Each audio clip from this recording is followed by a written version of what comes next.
درت لك كل فيك البارح. واش تمنيتو نتوما شكون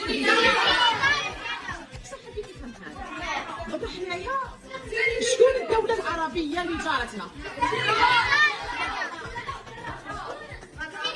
سلام عليك انا ما حبيتش المغرب دابا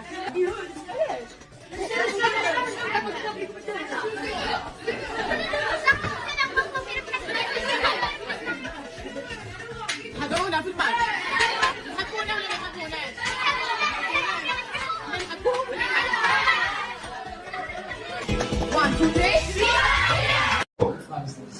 كيدوزوا الليله ديالكم رائعة رائعه والفقصه لعله خير. ركزوا معايا بعدا الناس الحمد لله في كره القدم راه كتقرا كره القدم ولكن عطيونا واحد التحليل بسيط.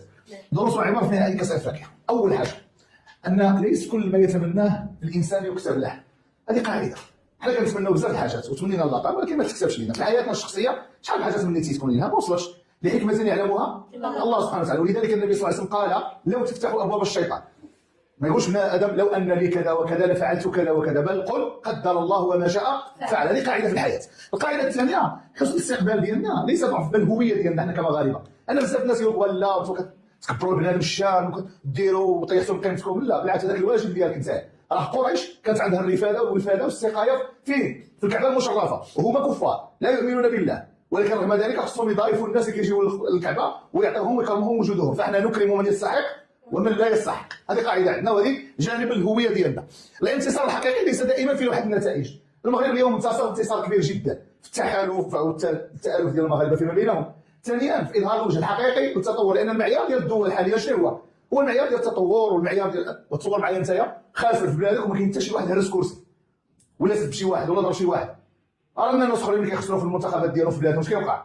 كتوقع الفوضى والروينه. هذا غير بلاد ديجا شنو بغاو يديروا. اذا حنا كنقولوا بان الانتصار الحقيقي ماشي دائما. ربحنا حاجات اخرى كثيره جدا ربحناها خصنا نشوفوا لها. ولذلك ننظر الى الجانب المملوء في الكاس والى الجانب الفارغ.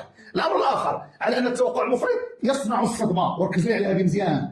العيب ديال المغاربه كاملين انهم احتفلوا بالكاس قبل الوقت. انا شخصيا راسي عندي يقين 90% او 99% ان في العشيه كان الاحتفال وكان الفرحه والكاس مغربيه وكذا. هادشي علاش كانت الصدمه لبعض الناس كثر. لماذا؟ لان سقف التوقعات كان مرتفعا وكل ما كان سقف التوقع مرتفع كل ما كانت خيبه الامل مرتفعه هي وكثر. ولذلك بالفعل البارح عندنا كان الناس فرحانين ومحتفلين قبال. ولذلك كيقول لك من تصدر قبل اوانه تصدى لهوانه. عمرك ما توجد قبل ما تطيب. لا شريف لعب الاخر دقيقه وبين وخذ الكاس. ولذلك حتى ضربه الجزاء كيفاش تم راه بحال شي واحد اخر رابح 30 ولا رابح 40 ديال سي ابراهيم حشومه.